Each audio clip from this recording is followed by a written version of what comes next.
Olá, sou a Telvina Vaz. Estamos aqui para mais um episódio do nosso podcast Saúde em Suas Mãos. Estou aqui para contribuir com o seu bem-estar, com a sua saúde, com informações, orientações, dicas, entrevistas inspiradoras, com orientações com grandes especialistas. E hoje estamos aqui com um grande especialista que vai contribuir aí com certeza para falar dessa especialidade, cirurgia do pé.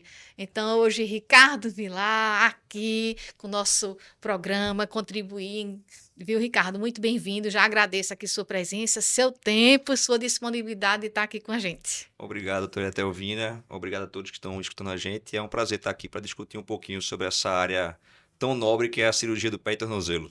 Eu tenho uma paixão pelas mãos, né? E aí os pés, né? Então, assim, são duas áreas muito nobres, né? Os pés, eles dão o nosso movimento, a nossa liberdade, então a gente precisa caminhar, né, com os pés, né? E as mãos é que faz todo o resto, né? Então, são dois mundos, né, muito interessantes, né? Isso. Algumas similaridades, né? Mas, Ricardo, para começar, eu queria que você contasse um pouco, né? Você está chegando meio que agora, né? Fazendo parte, né? Do grupo do IoT, que é um grupo de excelência num Real Hospital Português, né? Com essa referência, essa excelência dessa instituição. E eu queria que você contextualizasse um pouco aí da tua trajetória, da ortopedia, como foi a escolha, por que cirurgia do pé, né? Que é essa especialidade relativamente nova, né? O joelho já tem bem mais tempo, né? Mas como foi tua trajetória aí de cirurgia do pé? Bom, eu sou recifense, nascido e criado com muito orgulho. Fiz minha formação aqui na Universidade Federal de Pernambuco. Me formei e fiz residência também aqui em Recife, no Hospital Otávio de Freitas. Sim. E a minha escolha pela ortopedia, primeiro, né, foi por ser uma área cirúrgica. Eu sempre tive interesse em áreas cirúrgicas, que são áreas mais diretas, mais dinâmicas, né? A gente vê uma resolutividade muito grande nessas áreas. Então, começou por aí. E a escolha pela cirurgia do pé, acho que passa um pouco pelos motivos que levam algumas pessoas a decidirem pela cirurgia da mão, inclusive, que eu acho que são áreas que têm uma diversidade muito grande de patologias, de procedimentos. Na minha época, a cirurgia do pé era uma área que estava em grande ascensão, né, nos últimos anos. Então, artroplastia de tornozelo, artroscopia, tudo isso estava surgindo cada vez mais forte. Então, acabou me levando mais para essa área. E aí, eu fui fazer minha especialização em São Paulo, no Hospital Israelita Albert Einstein. E aí, fiz meu R4 lá, né, que é o ano da especialização. Passei mais um tempo por lá. E depois surgiu a oportunidade de eu fazer um Research Fellow, que é um estágio em pesquisa durante um ano lá no Hospital for Special Surgery em Nova York, que é um hospital muito famoso lá nos Estados Unidos, um hospital que há 15 anos vem sendo renomado aí como o melhor hospital de ortopedia dentro dos Estados Unidos. E aí eu fui para lá, era um estágio inicialmente de pesquisa, né? Então eu tinha muita atividade de pesquisa, mas eu também tinha a oportunidade de acompanhar o grupo em cirurgias, em ambulatórios, então foi um período realmente bem proveitoso. E aí estou aqui de volta tentando trazer tudo que eu aprendi nesses últimos anos para a nossa população. Então você está de parabéns, né? Porque foi uma formação assim muito estruturada, né? Referências importantíssimas, né? Como o Einstein e Pernambuco, né? Nós somos o segundo polo médico do país, então a gente tem que valorizar isso, né? Estamos, né? Em Pernambuco, né? E temos grandes profissionais, as pessoas entendem, inclusive tem que entender isso, né? Eu quero até falar com vocês sobre isso, né? Que Pernambuco é o segundo polo médico, nós temos grandes profissionais, excelentes profissionais, tecnologia avançada, e a gente vem batendo muito na tecla, né? Por que ter que ir para São Paulo, né? Se a gente tem tudo que São Paulo tem e mais, né? Que a gente tem um mar, que São Paulo nem tem mar, né? Então, até esses dias eu tive recebemos um professor da Universidade de São Paulo, do Einstein também, grande especialista em cirurgia da mão, com mais de 47 anos. E ele conheceu uma área nova do Hospital Português, ficou encantado e disse que o Einstein não tem. Então, eu digo, o hospital não tem, né? Então, por que a gente está com essa busca de valorizar tanto o que é de fora, né? Então, Ricardo, com essa bagagem, né, toda, eu queria muito que você falasse como é importante, assim, o dia a dia, coisas básicas, né? Desde a escolha de um sapato, de um tênis, dessa coisa que todo mundo fala muito, né? Torcer o pé, desmentiu, né? No meu tempo, quando eu era criança, quando a gente torcia o pé, dizia que desmentiu o pé. Não sei qual é o sentido disso, né? Mas no interior, eu morava em Arco Verde, e dizia a história que criança que desmentiu o pé. E eu tinha o sonho de criança de torcer o pé e botar uma bota de gesso. Era o sonho que eu tinha de botar um gesso, né? Então tem muito essa coisa. Então, aí todo mundo é melhor quebrar, é melhor não quebrar. Então fala um pouco assim do que é essa coisa, como se diz, né? Torcer o pé. Fala sobre isso, por favor. Tá. Quando a gente tem uma torção no tornozelo, né, e a torção é basicamente um movimento anormal que uma articulação faz. E aí, quando a gente tem esse movimento anormal, algumas coisas podem acontecer. A gente pode ter, por exemplo, uma fratura, né? Então, aquele movimento gerou uma energia tão grande que causou um trauma dentro do osso e o osso fraturou. A gente pode ter uma fratura que, normalmente, no tornozelo não é uma lesão simples, tá certo? A gente tem uma articulação do tornozelo que ela é pouco tolerante a desvios. Então, isso significa dizer que quando a gente tem uma fratura do tornozelo, a gente quer que o tornozelo fique novamente exatamente do jeito que ele era antes, né? Por isso que normalmente grande parte das cirurgias, das fraturas do tornozelo, elas são cirúrgicas, por causa que o tornozelo não tolera desvio. Então, uma das coisas que pode acontecer numa torção é a fratura. A outra coisa que pode acontecer é uma lesão ligamentar. E aí a gente tem esse mito, né, de que a lesão ligamentar é algo besta, né? É algo que não vai trazer grandes consequências para o paciente, mas não é bem assim. Principalmente quando o paciente não tem um tratamento adequado, essas lesões podem sim trazer grandes complicações. Então, essa lesão ligamentar, ela varia, ela pode ser um estiramento, né, que eu gosto de falar como se fosse uma corda, né? A gente tem algumas cordas no tornozelo que estão ali estabilizando o nosso tornozelo. E o estiramento seria basicamente essa corda meio que dar uma esfiapada, né? Sair ali alguns fiapos, tudo, mas a corda está lá, ela está íntegra. A gente pode ter uma ruptura parcial, que seria essa corda romper um pedaço dela. A gente pode ter uma ruptura total, que seria a corda romper totalmente, né? E como a gente tem diferentes complexos ligamentares, tanto na parte de dentro, na parte de fora do tornozelo, na parte de cima do tornozelo, muitas vezes a gente tem lesões combinadas de alguns ligamentos. Então, se a gente tem rupturas múltiplas de ligamentos, isso traz uma instabilidade muito grande para uma articulação que é estável e que tolera poucos desvios. Então, a gente precisa tratar adequadamente essas lesões, porque senão esses ligamentos vão cicatrizar de maneira ineficiente, tá certo? Eles vão formar um tecido cicatricial ineficiente, e se isso acontecer, o paciente vai ter incapacidade funcional, vai ter dificuldade de andar em terreno irregular, dificuldade de fazer atividade esportiva e dor crônica, né, para atividades comuns no dia a dia, devido àquele ligamento que cicatrizou de maneira inadequada. Então, quem está nos escutando, né? Quem já torceu o tornozelo em algum momento da sua vida, ou conhece alguém, ou caso venha a ter uma entorse, então é muito importante ter a avaliação do especialista, né? Porque tem ortopedistas gerais, né? Mas hoje a gente tem os especialistas em pé e tornozelo que vão avaliar com precisão exatamente que tipo de lesão, né? E qual é o melhor tratamento para aquele, se seja conservador, cirúrgico, né? E aí a gente também tem as opções, né, de tratamentos, né? Se for um tratamento, fez avaliação, um tratamento conservador e cirúrgico. Quais são as opções, Ricardo? Com certeza, a gente tem, nem toda lesão ligamentar vai ser cirúrgica, né? A maioria delas, inclusive, será de tratamento conservador. Mas a gente precisa avaliar o paciente, porque a gente, como eu comentei, né, a gente tem diferentes complexos ligamentares e a gente tem diferentes tipos de lesões. Então, essas lesões, elas se comportam de maneiras diferentes. Se eu lesei os ligamentos que ficam um pouquinho mais acima do tornozelo, né, juntando os dois ossos da perna, essa lesão ela tem um prognóstico diferente de uma lesão mais comum, que é a lesão do complexo ligamentar lateral, que é bem mais comum, ainda bem, né, porque é a que tem o melhor resultado do tratamento conservador. Sim. Então, o primeiro passo, realmente, né, se, por exemplo, a gente, vamos supor, saiu daqui agora desse podcast, eu torci o tornozelo na rua. O primeiro passo é ter uma avaliação urgencial, né, num serviço de urgência, para descartar uma lesão mais séria, né? Porque, como eu falei, a gente pode ter uma fratura Sim. depois de uma entorse. Então, isso é fundamental, porque aí a fratura a gente não pode perder muito tempo para tratar, muitas vezes, né? Tirando esse cenário mais urgencial, o ideal é que o paciente procure um ortopedista com mais ou menos 5 a 10 dias depois desse primeiro atendimento. Uhum. Provavelmente ele vai receber uma imobilização nesse primeiro atendimento, né? Um protocolo que a gente chama de PRICE, né? Que é uma imobilização, uma elevação do membro, crioterapia. E no segundo momento procurar um especialista, por volta de 5 a 10 dias, para a gente avaliar esse tornozelo.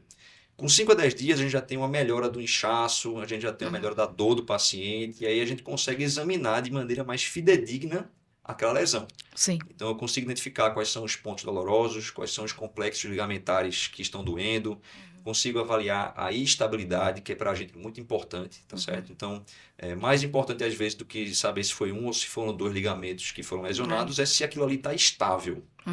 E isso a gente consegue fazer com um exame físico. E dali, a gente avaliar a necessidade de realizar um exame de imagem para a gente entender melhor aquela lesão, certo?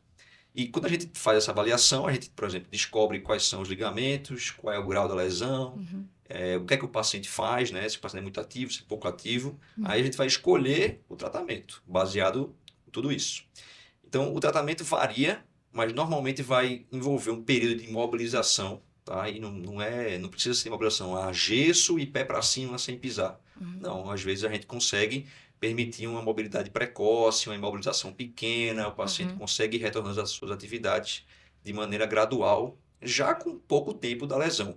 Certo. E aí o tempo também que ele vai precisar tratar com essa imobilização e com fisioterapia depende também dessa avaliação inicial. Às vezes varia em algo de 3 a 6 semanas para que a gente tenha uma boa melhora e uma boa cicatrização desses ligamentos. Eu costumo dizer para o paciente também que, assim, quando a gente tem um corte em qualquer lugar, né, do nosso corpo, a gente tem uma janela de oportunidade para tratar aquele corte, para suturar, para lavar, né, para fazer um desbridamento, para fazer uma sutura por planos. E a mesma coisa é o ligamento. Se a gente perde ali inicialmente 1, 2, 3 semanas porque o paciente achou que era uma besteira que ia melhorar, a gente perdeu 3 semanas de tratamento porque o tecido está lá se formando. É como se aquela ferida estivesse ali cicatrizando de qualquer maneira. Então é muito importante realmente pegar o paciente do início e já acompanhar ele ao longo de todo o processo.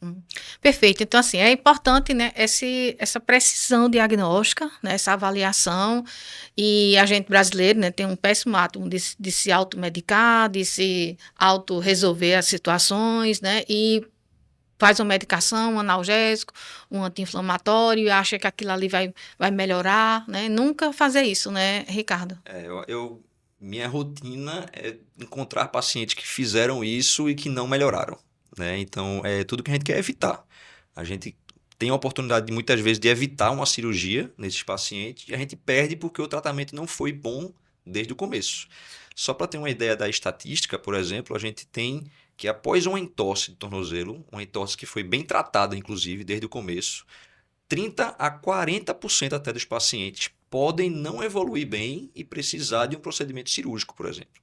Então, isso eu estou falando dos pacientes de forma ideal, né? Já existe esse índice, que é alto, né? 30 a 40% é elevado, né? Exato, do paciente que tratou bem.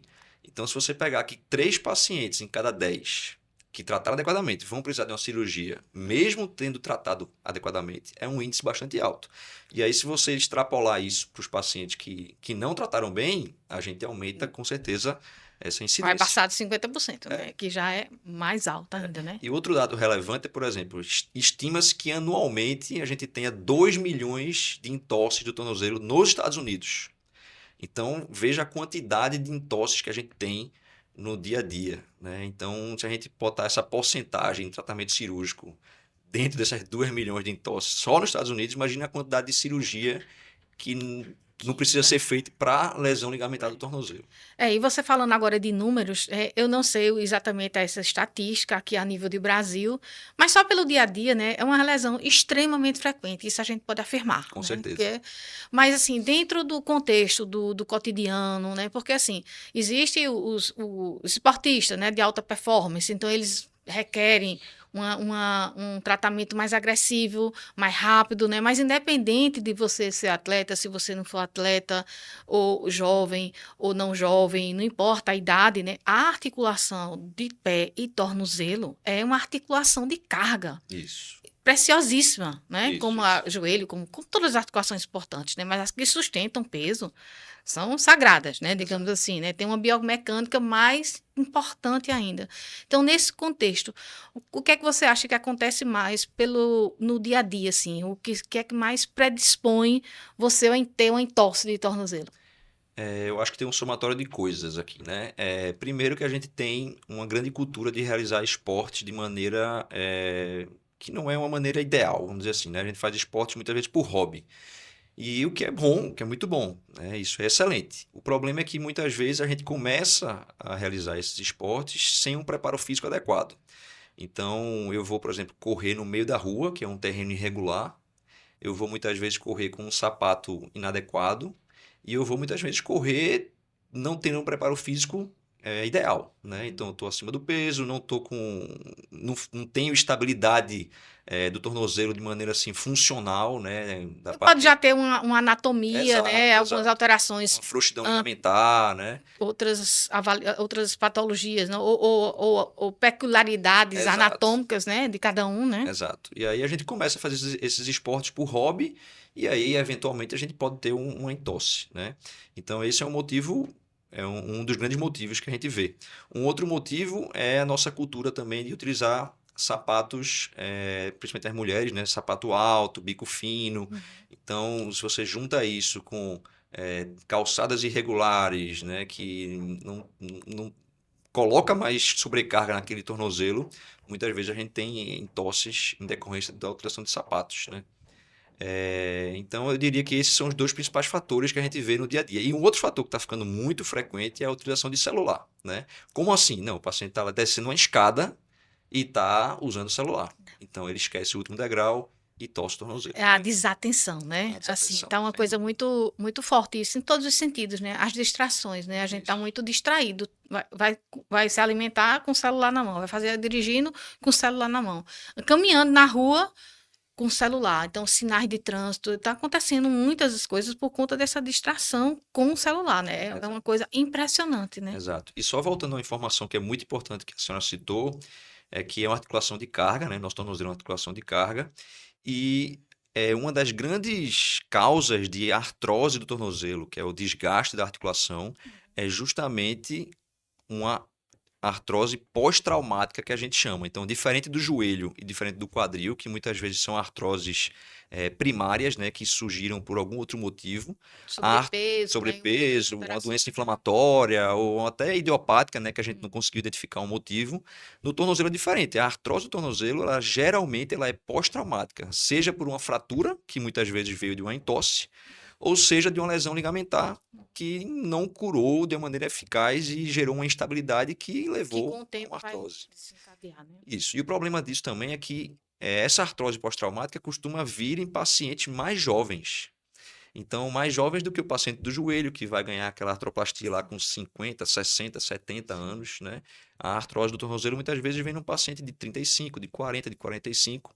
Então, acaba que a gente precisa ter uma solução mais drástica, vamos dizer assim, né? Como Sim, fazer uma artrodese, fazer uma artroplastia do tornozelo num paciente mais mais jovem. jovem, né? Então, mais uma vez reforçando a importância da gente tratar bem uma lesão ligamentar, porque a consequência pode ser muito ruim no futuro. Uhum.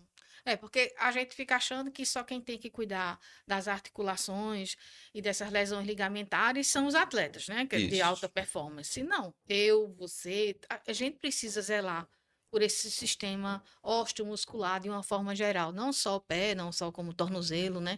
E tem esse mito, né, que ortopedista não é uma especialidade tão nobre assim, né? Neurocardiologista é mais importante do que a gente. Eu digo, não, é vírgula, né? Porque a gente passa a ser importante a partir do momento que a gente precisa, né? Então, com é uma certeza. especialidade muito importante. E quando a gente falar no estilo de vida, a gente não pode falar em saúde, em bem-estar, sem a prática da atividade física. Então, você que faz atividade física, é importante. Eu sempre bato na tecla. Primeira coisa, uma avaliação cardiovascular. Agora, todo dia a gente está vendo nos jornais pessoas com 30, 40 anos infartando. Então, isso, né, é um dado assim que está alarmando, né? Está sendo impactante essas notícias. Então, fazer uma avaliação cardiovascular. E, em segundo lugar, um check-up ortopédico, né? Então, se programar, vai correr, mas como correr? Quem é que vai orientar? O sapato, né? O que horário, o que terreno. Então, tudo isso vai, né? E cada um tem uma capacidade, né? Isso. Ninguém é igual a ninguém, então você tem que fazer no seu ritmo, na sua, né? Sem o exagero, né, Ricardo? A gente tá num mundo que ou é 8 ou 80 tudo, né? Então eu saio do sedentarismo e de repente eu quero fazer uma maratona. E isso é um processo, né? Eu não posso pular etapas. Eu preciso trabalhar aos Uhum, poucos, né? Ter toda essa preparação para poder fazer uma atividade física na intensidade e no nível que eu desejo. uhum. Senão eu vou acabar tendo alguma lesão, né? Seja uma lesão ligamentar, seja uma lesão, uma fratura por estresse, Uhum. seja uma lesão tendínea, enfim. É o que a gente vê por aí, né? Muitas vezes a pessoa quer acelerar uma coisa e acaba tendo uma lesão que aí sim é que vai retardar mesmo. E tem outras atividades, né, nas próprias academias, né, na própria, os crossfits, e tem várias atividades que têm essas lesões, né, e que a gente sabe que fatores que contribuíram para aquela lesão, né. Claro que existem as fatalidades, digamos assim, né, uma coisa, né, um acidente, uma coisa pontual, mas a maioria tem esses cofatores aí contribuindo, né, Ricardo? Sim, é verdade. É verdade. Por isso que os pacientes têm que realmente passar por toda essa questão que você comentou, né? Uhum. De um preparo, uma avaliação cardiopulmonar e também uma avaliação ortopédica. Essa questão dos sapatos é algo que eu vejo com muita frequência, tá certo? É você achar que um sapato é bom para tal coisa, que quando a gente vê não é bem o sapato ideal para aquilo Uhum. ali. É algo que vale a pena, sim, uma avaliação antes de você começar uma atividade esportiva de maneira mais intensa. Porque às vezes não quer investir naquele sapato, aquele tênis, o que for, acha que isso não tem importância, né? E tem muita Mas tudo é importância. importância, Tem né? muita importância, sem dúvida. Tanto para a estabilidade, né? Quando os sapatos instáveis. Nós mulheres, né? A gente não abre mão, né? Dos saltos, né? Do salto alto. Então, assim, ter muito cuidado, né? As mulheres, por exemplo, dependendo do lugar, se você for para um evento, um casamento, uma cerimônia, o que for, preste atenção no tipo, pelo menos, né? No, se é vai ter algum gramado, que terreno é aquele, né? Para evitar também aqueles saltos tão finos, né? Adaptar um pouquinho, não abrir mão, né? É. Do salto, da elegância, mas analisar um pouco também o nível do terreno, né, É, Ricardo? isso é uma coisa muito importante, né? Porque eu costumo perguntar para os pacientes que chegam para mim com alguma história de entorse, como eles se sentem em andar num terreno irregular, por exemplo. Então, se eles forem, por exemplo, o Carnaval de Olinda para subir e descer ladeira lá, como é que eles vão ficar no dia e também nos dias seguintes? Por quê? Porque quando você coloca um paciente que de repente tem uma lesão ligamentar crônica, que tem um tornozelo mais instável, e coloca ele para fazer esse tipo de atividade em terreno irregular, né, ladeirado, tudo, muitas vezes eles têm instabilidade, eles têm falseios, ele tem a sensação de que ele vai torcer o tornozelo em algum momento. Então, essa é inclusive, dos sintomas de uma lesão ligamentar crônica, né? Sim. Seria dor, edema no tornozelo, que é o inchaço, e essa sensação de falseio, de não ter segurança naquele tornozelo. E nesse contexto é importante também os sapatos adequados para Sem isso, dúvida. né? Eu gosto muito de fazer trilha, né? Então é outra atividade que muitas pessoas gostam, que precisa também, né? Tem gente que não quer investir numa bota alta, estável, né? Exato. Vai de tênis e é diferente, né? Porque os terrenos são extremamente irregulares. A gente sobe pedra, é, Exato. muita inclinação, etc. Então, se a gente tem uma bota própria para aquilo, a gente está se garantindo, né, Sem Ricardo? dúvida. E isso é uma coisa que eu converso com os pacientes também, quando eles vão voltar ao dia a dia deles após um tratamento conservador ou cirúrgico de uma lesão ligamentar. Eu sempre oriento que primeiro eles vão voltar a atividades mais básicas do dia a dia. Por exemplo, caminhar no shopping. O shopping é um terreno regular, conhecido, Uhum, né? Você dificilmente vai torcer o pé no shopping. Agora, você ir para uma trilha, você ir para um show num lugar aberto, é uhum. totalmente diferente. Então, inclusive, isso é algo que é feito de maneira progressiva, à medida que eles vão evoluindo na fisioterapia, trabalhando estabilidade, trabalhando mudança de direção, para eles poderem irem voltando para essas atividades. Uhum. E como você falou, né, que das sequelas, né, do um tratamento não adequado do entorse, pela desvalorização, né? Não, só torceu, só foi uma lesãozinha simples, é só torceu, e aí nisso vai ter a consequência. Então, como é importante esse trabalho preventivo, tanto de você evitar a entorse, mas a partir do momento que ela aconteceu, também valorizar o tratamento. Isso, com certeza. A gente, assim, eu acho que existe uma cultura de algumas pessoas acharem que, torci o tornozelo nunca mais vai ser o mesmo e é assim mesmo, né? E não é assim mesmo, tá certo? A gente tem boas formas de tratamento, a gente tem boas cirurgias, a gente tem cirurgias cada vez menos invasivas, cada vez Uhum. que permitem uma reabilitação mais precoce para que o paciente volte a um nível muito parecido com o que ele tinha antes, Sim. tá certo? Então, por isso que a gente vê, por exemplo, atletas feito, não sei se tem um pessoal que acompanha tênis, né? Recentemente, há alguns anos, o Zverev, que é um alemão, foi até Sim, campeão agora de Roland foi, Garros. foi, foi. Ele torceu o tornozelo dentro de uma, se eu não me engano, uma semifinal de Roland Garros, contra o Nadal, e ele teve que sair, abandonar o torneio. Foi operado e aí voltou em Uhum. excelente nível, foi campeão agora, depois de É. alguns anos. E ele é fantástico ainda mais, eu acho mais É, desafiador porque ele é diabético tipo isso, 1, né? isso. Imagine o controle que ele Exato. tem, né? E ele foi proibido, inclusive, de entrar, né, em Roland Garros por conta da insulina, né?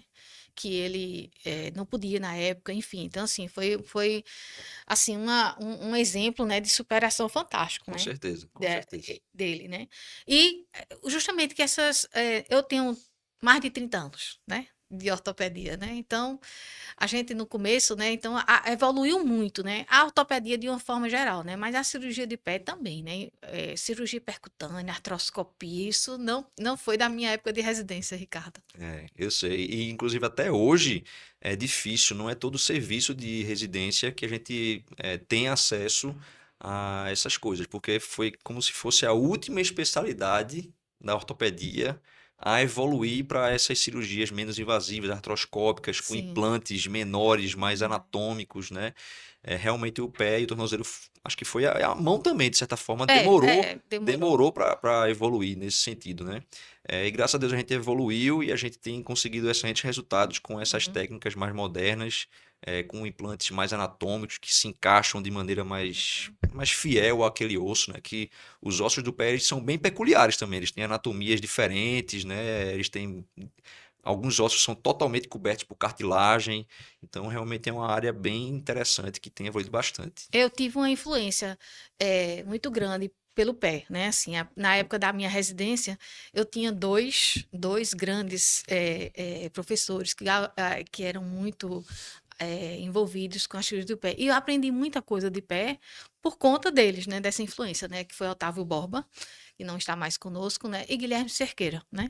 Então, são amigos de muitos anos já, de mais de 30 anos, né? Então, assim, a gente aprendeu muito, mesmo naquela época que não tinha toda essa tecnologia. Mas como é importante a gente valorizar essa estrutura, né, dos pés, né, que a gente quer cuidar de tudo, né, do rosto, do cabelo, da aparência, de tudo, né, mas os pés são essa sustentação, né, e uma dor no pé é uma coisa que incomoda muito, né, então tem várias patologias dentro da cirurgia da especialidade do pé, né, e tem uma famosa, né, que é a tendinite, que é a fascite plantar, que chama esporão. No interior tem uma história de esporão de galo. Eu não sei de onde vem essas nomenclaturas todas, né? Mas fala um pouquinho de fascite plantar, que é o que o pessoal chama de esporão, esse famoso esporão. É.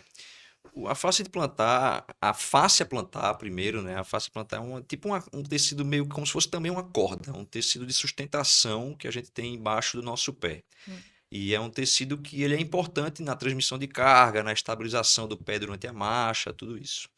E o que é que acontece? Em algumas pessoas, aí principalmente mulheres mais próximas assim, naquela faixa dos 40, 50 anos, não é exclusivo delas, mas é mais comum nelas. A gente pode ter uma inflamação crônica na origem da fáscia plantar. Na verdade, Uhum, pode acontecer ao longo de toda a fáscia plantar, que é uma estrutura que é longa, tá certo? uhum, Ela vai desde o calcanhar até os dedos. Mas mais comumente o que a gente percebe é uma inflamação crônica na origem dela, perto do calcanhar. E aí Certo. essa inflamação crônica, né, e a tensão que fica ali nessa corda, às vezes gera uma resposta do osso a desenvolver como se fosse um bico de papagaio, que o pessoal gosta É. de falar, né? Então isso aí seria o esporão que se forma muitas vezes por uma atração dessa corda que está muito tensa e inflamada. Uhum. E aí o pessoal, obviamente, quando vê a radiografia, né, vê aquele bico lá embaixo, fala, aqui é esporão de calcânio, que nada Sim. mais é como se fosse uma consequência Uhum. dessa fascite plantar, Dessa inflamação dessa crônica, né? inflamação crônica, né? E o que a gente vê é que normalmente ela acontece por alguns motivos. Muitas vezes é a utilização de sapatos inadequados, tá certo? Então, a gente mora numa cidade quente, então a gente tem um hábito muito grande de utilizar sandalinha rasteira, sapatilha, sandália havaiana. E esses sapatos, eles são muito retos, né? Quando a gente olha ele de lado, ele é muito reto, chapado no chão. E ele também é muito flexível, então o solado dele é muito mole. Uhum. Então, esse é um tipo de sapato que normalmente sobrecarrega o nosso pé, tá certo? Então, a face plantar fica sobrecarregada e fica muito tensionada Uhum. durante a utilização desses sapatos. E isso predispõe a essa inflamação crônica lá no calcanhar. Então, um dos principais fatores são os calçados. Inclusive, quando a gente atende o paciente que chega com essa queixa, a gente sempre orienta, né, de usar um pequeno salto, né? Não é um salto alto, né? Mas é um salto Isso, para dar uma levada nesse, exato, nesse calcanhar, né? E realmente exato. só essa mudança, né, já alivia, né, Ricardo? Muitas vezes já ajuda. E uma outra coisa que é muito comum também é que a gente tem, muitas vezes, algumas pessoas que estão sedentárias, né? Então, por estarem sedentárias, elas estão acima do peso e elas estão num estágio físico onde não tem um alongamento adequado, não tem um fortalecimento muscular adequado. Então, tudo isso também contribui para uma sobrecarga na Uhum. face plantar que leva à fascite plantar. Inclusive, uma coisa que está muito em voga hoje em dia é como algumas patologias do quadril e do joelho acabam influenciando também no pé e tornozelo. Então, se a Sim. gente for a fazer uma avaliação biomecânica desses pacientes, né, biocinética, enfim, a gente vê que muitas vezes alterações glúteas, alterações de estabilizadores do joelho acabam interferindo Uhum. também na cinemática do pé e isso leva a uma sobrecarga articular, tendínea, né? Então, esses pacientes que têm fascite plantar, muitas vezes eles também têm Sim. inflamação do tendão de Aquiles, Sim. porque são coisas que estão ali interligadas. Sim, é toda a biomecânica, de uma forma geral, do membro inferior, né? Vai Isso. sobrecarregar aquela região. Então, mais uma vez, vamos fazer check-up ortopédico, né? Independente da sua idade, independente do qual esporte você pratica, a atividade física é imprescindível, precisamos fazer, mas até uma simples caminhada a gente precisa fazer com orientação, né? Tanto a questão cardiovascular hoje, né? Importantíssima, né? As doenças cardiovasculares ainda são as que mais matam no mundo e eu acho que esse número está, né, com essas últimas estatísticas, a gente está aumentando isso, né? Mas em segundo lugar, o check-up ortopédico, né, Ricardo? Imprescindível. Eu acho muito importante, principalmente para esses pacientes que querem sair dessa rotina de sedentarismo, né, de começar uma atividade física, Uhum. e muitas vezes eles vão começar de qualquer forma, e aí eles podem acabar tendo uma lesão que vai virar um problema mais sério. Então, E quando você tem a lesão, aí vai ter que passar um tempo, né? E isso. aí, às vezes, quando tem a lesão, aí já não faz o tratamento adequado e vai ficando esse ciclo vicioso, né? De você não resolver a situação. E como você falou no início, né? Essa coisa de simplificar as coisas também e de determinar as coisas, né? Não, eu tive uma entorse e entorse de tornozelo vai ficar, nunca mais é o tornozelo para sempre. Não, não existe isso, né? Existe É. tratamento adequado, toda a tecnologia, e independente da tecnologia, o mais importante a gente pode abrir mão, que é do exame físico, né? Um bom exame já dá o Com certeza. diagnóstico, né? A gente tem A ressonância, tudo isso é um isso. complemento, né? Exato. A gente tem que quebrar esses mitos, né? Então acho que esse é um ambiente muito propício para isso, para quebrar mitos, né? A gente conversar, discutir as É. coisas, porque realmente existe esse mito de que é normal ter um tornozelo folgado, instável e dolorido depois de uma entorse. E não é assim, tá Uhum. certo? A gente tem boas soluções para isso. Então é isso. Acho que realmente a gente tem que trazer informação para o público, para eles entenderem que nem sempre aquilo que eles sempre escutaram ali dos amigos, dos colegas, é aquele jeito mesmo e É a realidade, que a né? gente pode trazer um benefício para ele de alguma forma. Então, perfeito. Quero aqui agradecer a Ricardo essa contribuição, tão jovem, né? Porque eu, né, já estou com mais de 30 anos, né, na ortopedia. Então vem essa galerinha aqui, né? Eu fico mais velha do que eu já sou, né? Dessa turma nova, mas aí com pouco tempo, né? Mas já com essa bagagem, com essa experiência, com essa referência dos melhores centros, né? Tanto do Brasil como dos Estados Unidos, e a gente tem a alegria, né, de tê-lo, né, como parte da equipe do Instituto de Ortopedia e Traumatologia, do IoT, do Real Hospital Português. Então, muito obrigada, Ricardo. E vamos aqui, né, agradecer, mas, Ricardo, me diz também onde é teu Instagram, como é que a gente faz para agendar uma Ah, avaliação. bom, primeiro eu que agradeço o convite, né? Estou sempre à disposição para a gente conversar sobre esses conteúdos e desmistificar, como a gente falou aqui, alguns temas da ortopedia. Meu Instagram é Ricardo Vilar 1, né? Com Vilar com dois L's. Uhum. E eu tô lá no IoT nas terças-feiras de manhã e será um prazer lá avaliar o pessoal e quebrar um pouco desses mitos e ter uma avaliação, um check-up ortopédico, É. como você falou. Então, maravilha, aguardo vocês no próximo episódio do nosso podcast Saúde em Suas Mãos.